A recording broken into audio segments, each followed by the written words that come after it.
প্রথম যখন দেখা করলাম রে হামান, হামান তোমার সঙ্গে আমার বন্ধুত্ব হয়ে গেল। ও হামান, আমি তোমার বাড়ি যাব।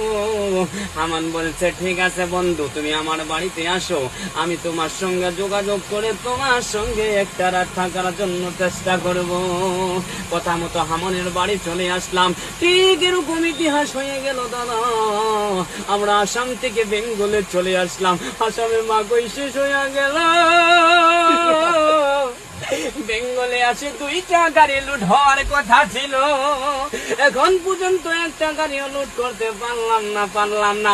এদিকে বলে মাল আছে, ওদিকে মাল আছে, ঘুরে ঘুরে মানুষের চোদন খায় গায়ে বাড়ির থেকে বাড়ে দাদারি।